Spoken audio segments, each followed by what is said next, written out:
مجھ سے تب پوچھا جائے کہ میں قانون کو ہاتھ میں لے رہا ہوں اگر میرے ریاستی ادارے قانون کو ہاتھ میں نہ لے رہے ہوں۔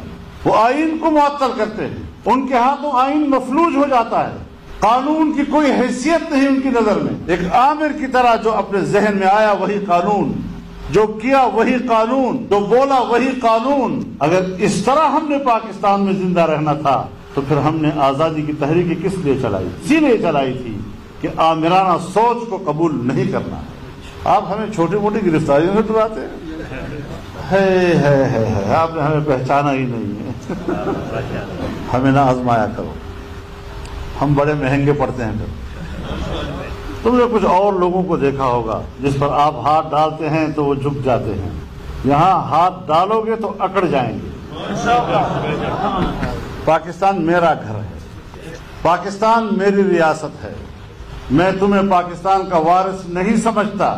تم امریکہ کے کٹ پتلی ہو اور میں آزادی منش ایک انسان ہوں۔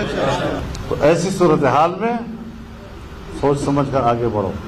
ہم لڑائی نہیں چاہتے، ہم پرامن شہری ہیں، لیکن اگر آپ ہمیں یہ کہلوانا چاہتے ہیں کہ ناحق کو حق کہہ دو ورنہ پھر تم مجرم، خدا کی قسم یہ جرم تو کرتے رہیں، انشاءاللہ یہ جرم ہوتا رہے۔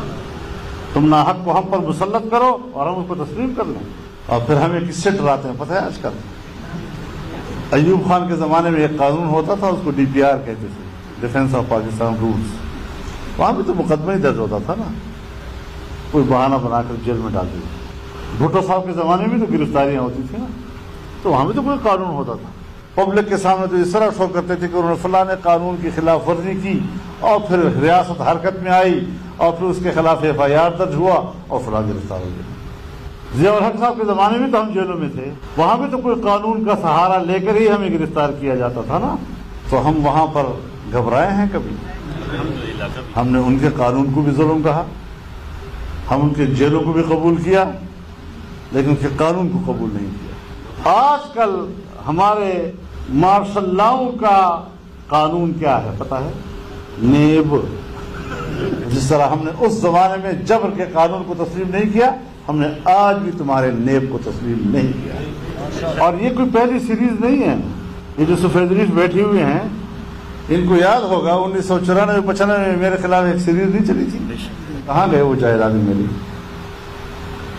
میں اگر مطالبہ کروں کہ وہ جائیدادیں تو مجھے دے دو جو اپنے اس زمانے میں میرے پیچھے لکھی تھی، اور آج بھی میں چھوڑوں گا نہیں، ان کو توڑ تک پہنچاؤں گا، گھر تک پہنچ۔ تمہیں کسی سے واسطہ نہیں پڑا تھا، تمہارا کام، ریاست کا کام یہ ہے کہ وہ شہریوں کی کردار کشی کرے، تو پھر ہم سے توقع مت رکھے کہ وہ میری کردار کشی کریں گے اور میں اس کا احترام کروں گا۔